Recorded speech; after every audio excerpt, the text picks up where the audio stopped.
जय श्री कृष्ण। अध्याय 3 श्लोक 31। अनुवाद।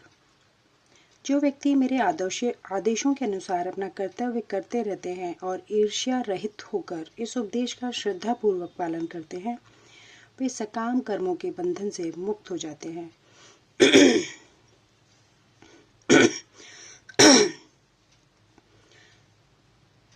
तात्पर्य: श्री भगवान कृष्ण का उपदेश समस्त वैदिक ज्ञान का सार है। अतः किसी अपवाद के बिना यह शाश्वत सत्य है। जिस प्रकार वेद शाश्वत है, उसी प्रकार कृष्ण भावनामृत का यह सत्य भी शाश्वत है। मनुष्य को चाहिए कि भगवान से ईर्ष्या किए बिना इस आदेश में दृढ़ विश्वास रखे। ऐसे अनेक दार्शनिक हैं जो भगवद गीता पर टीका रचते हैं, किंतु कृष्ण में कोई श्रद्धा नहीं रखते। वे कभी भी सकाम कर्मों के बंधन से मुक्त नहीं हो सकते।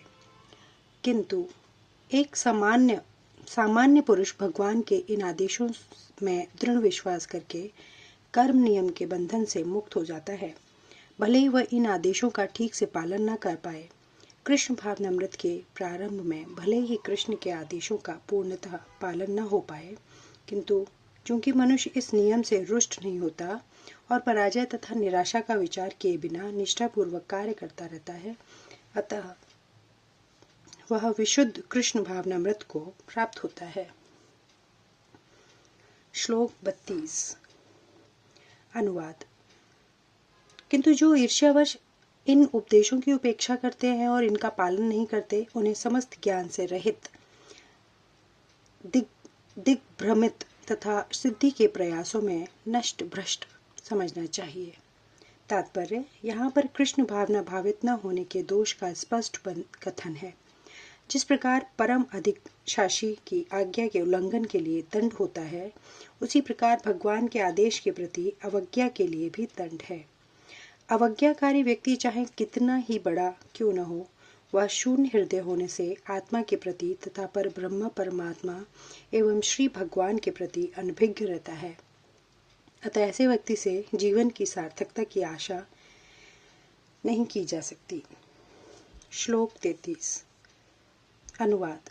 ज्ञानी पुरुष भी अपनी प्रकृति के अनुसार कार्य करता है, क्योंकि सभी प्राणी तीनों गुणों से प्राप्त अपनी प्रकृति का ही अनुसरण करते हैं। भला दमन से क्या हो सकता है?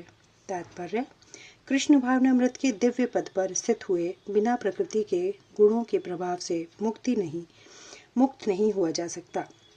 जैसा कि स्वयं भगवान ने 7वें अध्याय में कहा है, अतः सांसारिक धरातल पर बड़े से बड़े शिक्षित व्यक्ति के लिए केवल सैद्धांतिक ज्ञान से आत्मा को शरीर से पृथक करके माया के बंधन से निकल पाना असंभव है। ऐसे अनेक तथाकथित अध्यात्मवादी हैं जो अपने को विज्ञान में बढ़ा चढ़ा मानते हैं, किंतु भीतर भीतर से पूर्णतः प्रकृति के गुणों के अधीन रहते हैं, जिन्हें जीत पाना कठिन है। ज्ञान की दृष्टि से कोई कितना ही विद्वान क्यों न हो, किंतु भौतिक प्रकृति की दीर्घकालीन संगति के कारण वह बंधन में रहता है। कृष्ण भावनामृत उसे भौतिक बंधन से छूटने में सहायक होता है, भले ही कोई अपने नियत कर्मों के करने में संलग्न क्यों न रहे। अतः पूर्णतः कृष्ण भावना भावित हुए बिना नियत कर्मों का परित्याग नहीं करना चाहिए। किसी को भी सहजा अपने नित्य कर्म त्याग कर तथाकथित योगी का या कृत्रिम अध्यात्मवादी नहीं बन जाना चाहिए। अच्छा तो यह होगा कि यथा स्थिति में रहकर श्रेष्ठ प्रशिक्षण के अंतर्गत कृष्ण भावनामृत प्राप्त करने का प्रयत्न किया जाए। इस प्रकार कृष्ण की माया के बंधन से मुक्त हुआ जा सकता है। श्लोक 34। अनुवाद। प्रत्येक इंद्रिय तथा उसके विषय से संबंधित राग द्वेष को व्यवस्थित करने के नियम होते हैं। मनुष्य को ऐसे राग तथा द्वेष के वशीभूत नहीं होना चाहिए, क्योंकि वे आत्म साक्षात्कार के मार्ग में अवरोधक हैं। तात्पर्य: जो लोग कृष्ण भावना भावित हैं, वे स्वभाव से भौतिक इंद्रिय तृप्ति में रत होने में झिझकते हैं, किंतु जिन लोगों की ऐसी भावना न हो, उन्हें शास्त्रों के यम नियमों का पालन करना चाहिए। अनियंत्रित इंद्रिय भोग ही भौतिक बंधन का कारण है। किंतु जो शास्त्र के यम नियमों का पालन करता है वह इंद्रिय विषयों में नहीं फंसता। उदाहरणतः यौन सुख बुद्ध जीव के लिए आवश्यक है और विवाह संबंध के अंतर्गत यौन सुख की छूट दी जाती है। शास्त्रीय आदेशों के अनुसार अपनी पत्नी के अतिरिक्त अन्य किसी स्त्री के साथ यौन संबंध वर्जित है। अन्य सभी स्त्रियों को अपनी माता मानना चाहिए, किंतु इन आदेशों के होते हुए भी मनुष्य अन्य स्त्रियों के साथ यौन संबंध स्थापित करना चाहता है। इन प्रवृत्तियों को दमित करना होगा, अन्यथा वे आत्म साक्षात्कार के मार्ग में बाधक होंगी।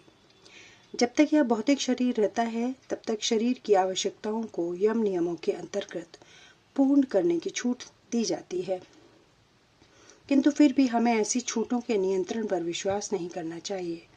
मनुष्य को अनासक्त रहकर इन यम नियमों का पालन करना होता है, क्योंकि नियमों के अंतर्गत इंद्रिय तृप्ति का अभ्यास भी उसे पथ भ्रष्ट कर सकता है।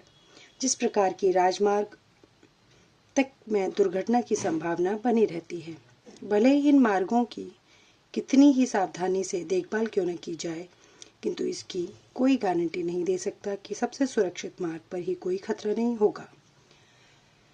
भौतिक संगति के कारण अत्यंत दीर्घ काल से इंद्रिय सुख की भावना कार्य करती रही है, अतः नियमित इंद्रिय भोग के बावजूद भी च्युत होने की हर संभावना बनी रहती है।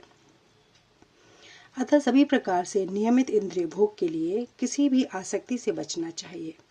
लेकिन कृष्ण भावनामृत ऐसा ही है कि इसके प्रति आसक्ति से या सदैव कृष्ण की प्रेमा भक्ति में कार्य करते रहने से सभी प्रकार के इंद्रिय कार्यों से विरक्त हो जाती है। अतः मनुष्य को चाहिए कि वह किसी भी अवस्था में कृष्ण भावनामृत से विरक्त होने की चेष्टा न करे। समस्त प्रकार की इंद्रिय आसक्ति से विरक्त का उद्देश्य अनंत कृष्ण भावनामृत के पद पर आसीन होना है। श्लोक 35। अनुवाद। अपने नियत कर्मों को दोषपूर्ण ढंग से संपन्न करना भी अन्य के कर्मों की भलीभांति करने से श्रेष्ठकर है। स्वयं कर्मों को करते हुए मरना पराय कर्मों में प्रवृत्ति होने की अपेक्षा श्रेष्ठकर है, क्योंकि अन्य किसी के मार्ग का अनुसरण भयावह होता है।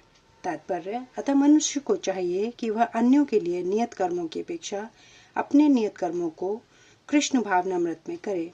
भौतिक दृष्टि से नियत कर्म मनुष्य की मनोवैज्ञानिक दशा के अनुसार भौतिक प्रकृति के गुणों के अधीन आदिष्ट कर्म है। आध्यात्मिक कर्म गुरु द्वारा कृष्ण की दिव्य सेवा के लिए आदेशित होते हैं, किंतु चाहे भौतिक कर्म हो या आध्यात्मिक कर्म, मनुष्य को मृत्यु पर्यंत अपने नियत कर्मों में दृढ़ रहना चाहिए। अन्य के निर्धारित कर्मों का अनुकरण कभी नहीं करना चाहिए। आध्यात्मिक तथा भौतिक स्तरों पर ये कर्म भिन्न भिन्न हो सकते हैं, किंतु कर्ता के लिए किसी प्रमाणिक निर्देशन के पालन का सिद्धांत उत्तम होगा। जब मनुष्य प्रकृति के गुणों के वशीभूत हो तो उसे उस विशेष अवस्था के लिए नियमों का पालन करना चाहिए। उसे अन्यों का अनुकरण नहीं करना चाहिए। उदाहरणतः सतोगुणी ब्राह्मण कभी हिंसक नहीं होता, किंतु रजोगुणी क्षत्रिय को हिंसक होने की अनुमति है। इस तरह क्षत्रिय के लिए हिंसा के नियमों का पालन करते हुए विनष्ट होना जितना श्रेष्ठकर है, उतना अहिंसा के नियमों का पालन करने वाले ब्राह्मण का अनुकरण नहीं। हर व्यक्ति को एकाएक नहीं, अपितु क्रमशः अपने हृदय को स्वच्छ बनाना चाहिए। किंतु जब मनुष्य प्रकृति के गुणों को लांघ कर कृष्ण भावनामृत में पूर्णतः लीन हो जाता है, तो वह प्रामाणिक गुरु के निर्देशन में सब कुछ कर सकता है। कृष्ण भावनामृत की पूर्ण स्थिति में एक क्षत्रिय ब्राह्मण की तरह और एक ब्राह्मण क्षत्रिय की तरह कर्म कर सकता है। दिव्य अवस्था में भौतिक जगत का भेदभाव नहीं रह जाता। उदाहरणतः विश्वामित्र मूलतः क्षत्रिय थे, किंतु बाद में वे ब्राह्मण हो गए।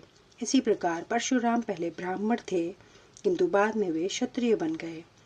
ब्रह्म में स्थित होने के कारण ही वे ऐसा कर सके, किंतु जब तक कोई भौतिक स्तर पर रहता है, उसे प्रकृति के गुणों के अनुसार अपने कर्म करने चाहिए। साथ ही उसे कृष्ण भावनामृत का पूरा बोध होना चाहिए। श्लोक 36 के आगे का वर्णन अगले वीडियो में। धन्यवाद। जय श्री कृष्ण।